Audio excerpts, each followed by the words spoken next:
Welcome back to my new blog. ਕਿਵੇਂ ਹੋ ਤੁਸੀਂ ਸਾਰੇ? ਆਈ ਹੋਪ ਤੁਸੀਂ ਸਾਰੇ ਵਧੀਆ ਹੋਵੋਗੇ। ਆਦਿ ਗਿਆ ਹੋਇਆ ਅੱਜ ਸਟੇਡੀਅਮ, ਉਹਦੀ ਅੱਜ ਪ੍ਰੈਕਟਿਸ ਸੀ। ਵੈਸੇ ਤਾਂ ਗਰਾਊਂਡ 'ਚ ਪਾਣੀ ਬਹੁਤ ਜ਼ਿਆਦਾ ਖੜਾ, ਬਟ ਵੈਸੇ ਹੀ ਉਹਨਾਂ ਨੂੰ ਐਕਸਰਸਾਈਜ਼ ਕਰਵਾਈ ਜਾਂਦੇ ਨੇ ਅਤੇ ਉੱਥੇ ਗਿਆ ਹੋਇਆ। ਬਸ ਆਰਤੀ ਦਾ ਟਾਈਮ ਹੋਣ ਵਾਲਾ 6:30 ਹੋ ਗਏ। ਬਸ 7 ਵਜੇ ਆਰਤੀ ਸਟਾਰਟ ਕਰਾਂਗੇ, ਫਿਰ ਸਾਰੇ ਆ ਜਾਣਗੇ ਨਾ, ਫਿਰ ਆਰਤੀ ਸਟਾਰਟ ਕਰਾਂਗੇ, ਫਿਰ ਦਿਖਾਉਂਦੇ ਹਾਂ। ਓਕੇ।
ਓਕੇ ਗਾਇਸ, ਮੇਰਾ ਬਲੌਗ ਕਿਵੇਂ ਲੱਗਦਾ ਪਲੀਜ਼ ਤੁਸੀਂ ਕਮੈਂਟ ਕਰਕੇ ਦੱਸਣਾ।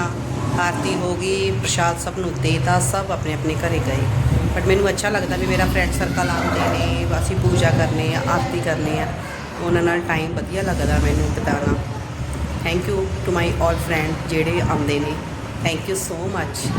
ਓਕੇ ਗਾਇਸ, ਬਾਏ, ਜੈ ਸ਼੍ਰੀ ਸ਼ਾਮ। ਪਲੀਜ਼ ਚੈਨਲ ਨੂੰ ਸਬਸਕ੍ਰਾਈਬ ਕਰਨਾ, ਲਾਈਕ ਕਰਕੇ, ਸ਼ੇਅਰ ਕਰਕੇ, ਕਮੈਂਟ ਕਰਨਾ ਨਾ ਭੁੱਲਣਾ। Okay, bye.